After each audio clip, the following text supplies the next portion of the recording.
speaking of somebody being on the block, it's a great word you just used, because we talk about Kyrie Irving and that whole narrative being on the block with him. James Harden in that narrative is not going to cease because he's been terrific for the Philadelphia 76ers. And there's always going to be a yeah, but, because we've seen his playoff struggles. We've heard about his playoff struggles. We've experienced the playoff struggles involving James Harden. And you look at what the 76ers are trying to do, the worst thing that can happen to them right now, Key, is the fact that Boston and Milwaukee are up there. And no one believes that Philadelphia, no matter how great Joel Embiid plays or how great James Harden has to play, will be able to overcome that and keep that from being the Eastern Conference Finals between the Celtics and the Milwaukee Bucks. Yeah, and Harden obviously in this situation has not had great playoff performances, for whatever reason. I mean, maybe because it's undoing to his own self by performing so high in the regular seasons, and then it takes a dip in the postseason, or he's out there as a lone ranger not having his castmates with him, and so he's trying to carry the load, whatever the case may be. But I could tell you this, if they don't advance in the playoffs and he makes a decision that he wants to test the marketplace in free agency, then I know we had a conversation about Kyrie in the Lakers in the past. Does this fit?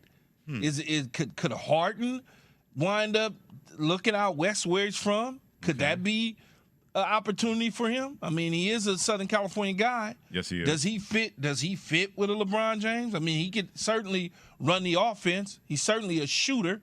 What does LeBron always like to have around him? Shooters. So, I mean, I wouldn't shy away from it. I'd rather have James Harden, me personally, than I would Kyrie. Why? With the Lakers. Why? I just think, I don't know what it is. It's just something different about his ability, and I think his leadership looks different to me. It looks different. Okay. But maybe I'm wrong. I don't know, Yates. What do you think? Alan Yates was a resident Philadelphia fan, Philadelphia 76ers fan, a Joel Embiid apologist, and complete hater of Nikola Jokic to the Denver Nuggets. I got all that there. You weigh in on this because that's your team.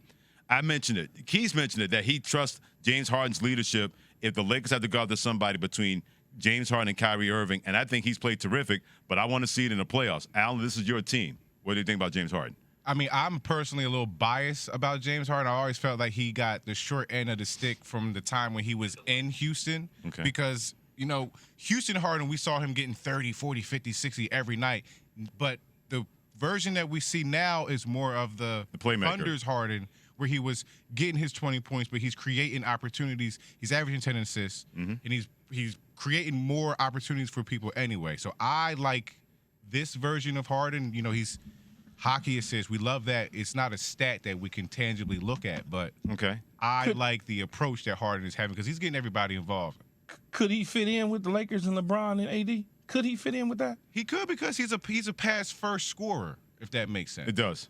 Some guys will score first and they pass only when they have to. Yeah, he's always looking to find somebody else unless the play is directly called for him. He don't get enough credit for running and initiating offense the way that, because we hear his name, James Harden, and we think scoring, Mohawk, all that stuff. But he's an incredible passer and setter up of people. Mohawk, you mean the beard? Yeah, beard, frohawk, that whole joint, Yeah, but I'm glad you explained that. I do though. I kind of like him as a fit. Just for some weird reason, what if Kyrie decides he's going to go to Phoenix? And that's that opening if we don't sign D'Angelo Russell. I don't know, and I don't know. I should have probably did the research on this.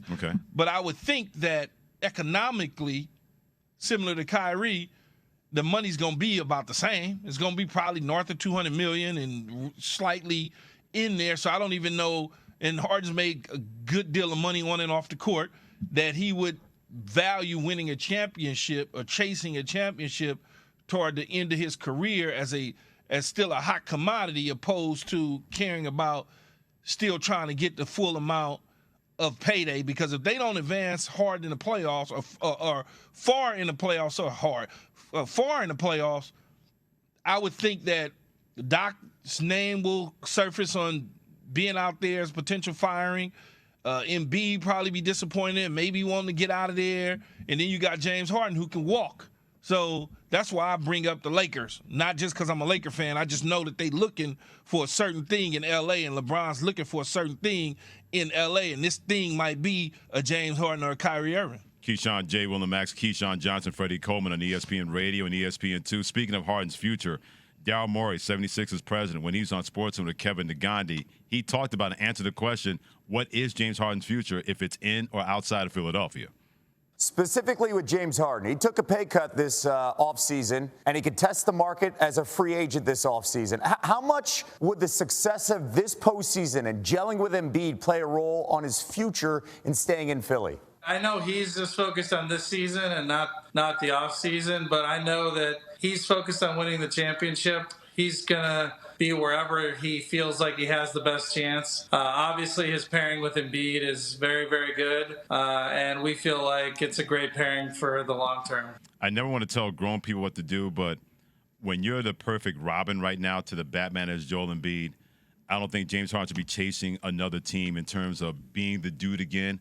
I'm not trying to get into a whole ego thing here, Key, because when you're used to being the dude and you got to take a back seat, but he's been able to do it. He did it with Brooklyn until he got injured, and Kevin Durant got injured, and Kyrie Irving and that whole thing in Brooklyn. He's done it really, really well now at Philadelphia. But if they don't advance in the playoffs, we know who's getting the blame. It's not going to be Joel Embiid. It's not going to be Doc Rivers so much. It's going to be James Harden. Oh, once again, on the team, can't get it done in the playoffs, can't win a championship. Maybe he has to come to grips that being a second banana is a lot better for his career and winning a ring and still getting paid than trying to worry about being the dude if he decides to go somewhere else outside of Philadelphia once he becomes a free agent in the summer. Well, if it ain't winning it in Philadelphia, he going to go somewhere to try to win a championship because that's his focus, is to getting a championship. So it goes back to what I was saying about the opportunity to maybe come back to L.A., and I know the come back to L.A. thing is always coming up with Of L.A. course. guys. Shocking. Guys that live in L.A., have been from L.A. and went somewhere else to play, they always want to come back to try to, whether it's a Westbrook or whoever the case is.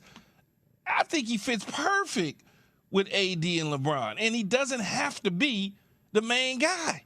And he's still going to get bomb credit if they was to win a championship.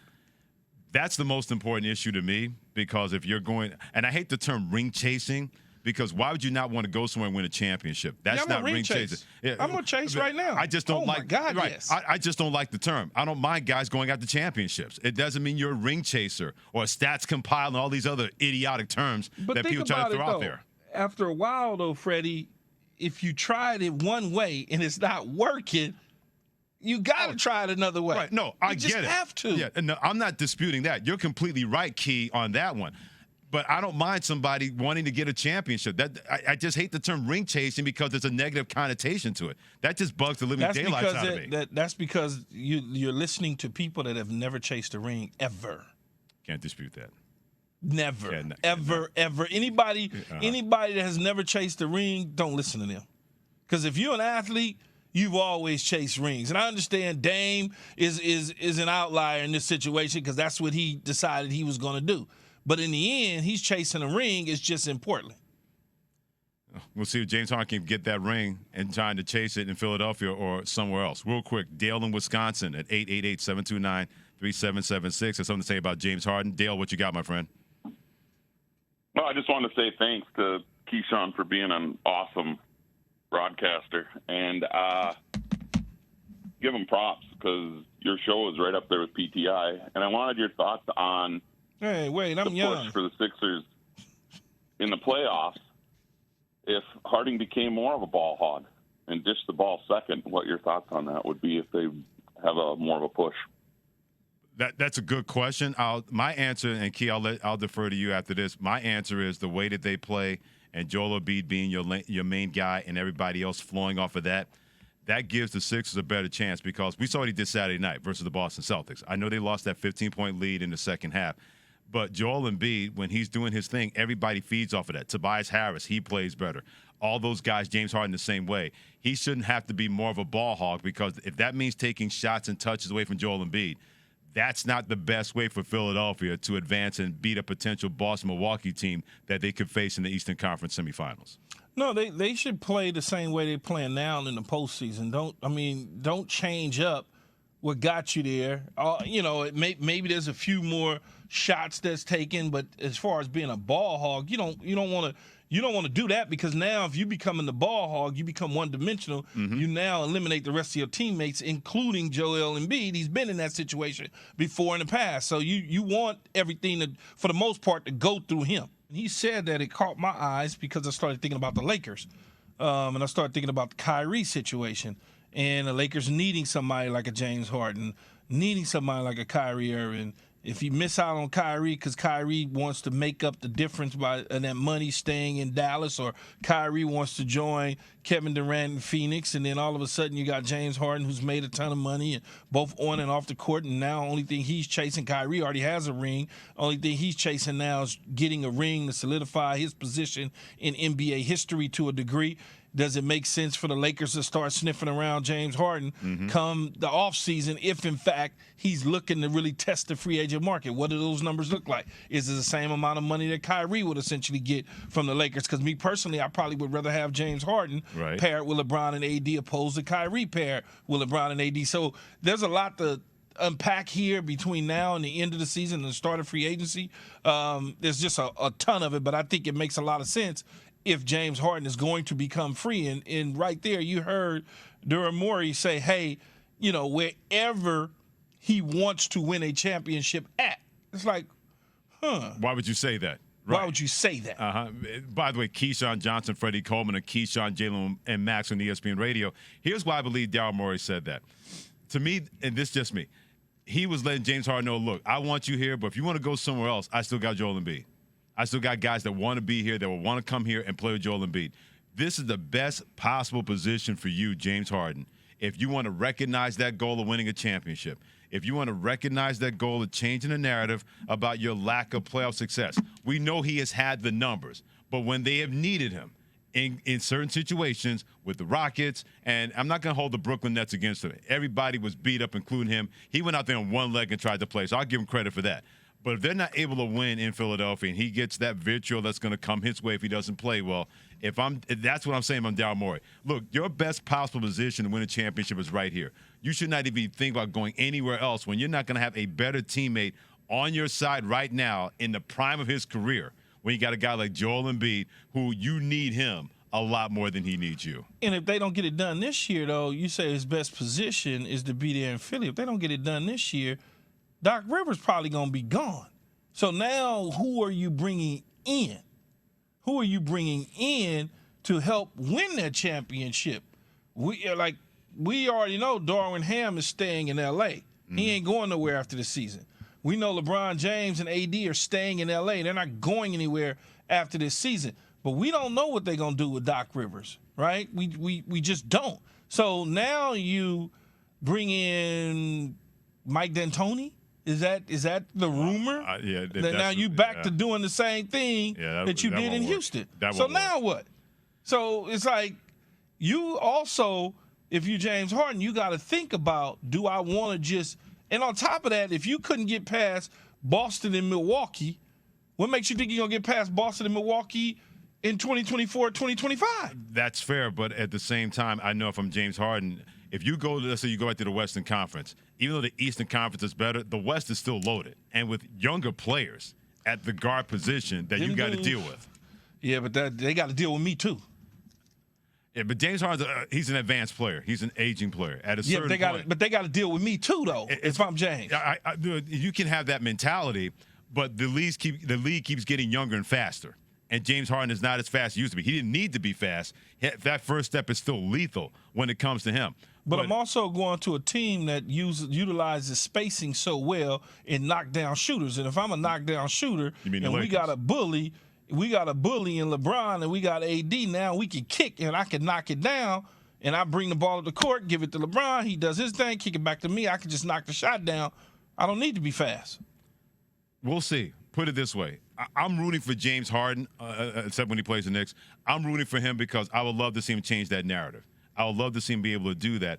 I don't trust it. I don't think he'll be able to, but I want to be wrong about that when it comes to him. But you're right. When it comes to Boston, Milwaukee, even though he's been terrific for Philadelphia, that doesn't mean that's going to be enough against a team, both of those teams, that have long defenders that can really bother him. And what would Atlanta look like now? What's Atlanta going to look like now, right? I mean, we don't know. Well, with Quinn Snyder as their new head coach, if Trae Young is on board with this, and all reports seem to be that he is, if he thought he got coached hard by Nate McMillan, wait until Quinn Snyder is going to be his head coach. Now, if that's what he wants. It's a different way of communicating, though, too. Though. I agree, You can coach a dude hard depending on how you talk to him. Well, that's why I don't know. Maybe Nate McMillan, old school guy, Trae Young, a new school guy, was not receptive to that. If he's receptive to a new school discipline from Quinn Snyder, then all of a sudden you even become more attracted with Atlanta. Either way, it's going to be very interesting. That kind of future and the future James Harden in Philadelphia. Freddie, how do you feel being a Knicks fan? How's your soul? I feel a lot better now because Jalen Brunson, I'll raise my hand and say, I thought there was a lot of money for a guy that hadn't proven it. I'm happy to be wrong because that's been a bad dude in the fourth quarter. But he's made Julius Randle better. R.J. Barry, hope he'll figure it out. I think getting Josh Hart at the trading deadline really helps. Now Jalen Brunson have to handle the ball as much. For the first time in a while, they're not a championship team. I'm not crazy to say that. But I feel a lot better about them going into the playoffs as long as Tom Thibodeau does not screw it up as a head coach of the Knicks. So your soul feels good. You feel better now. We're building. You're building. I don't know if I don't know if my soul feels better. I'll just say that my soul is not as open as it used to be before the trading deadline, and they look a lot better. By the way, they won 6 in a row, so I will take that.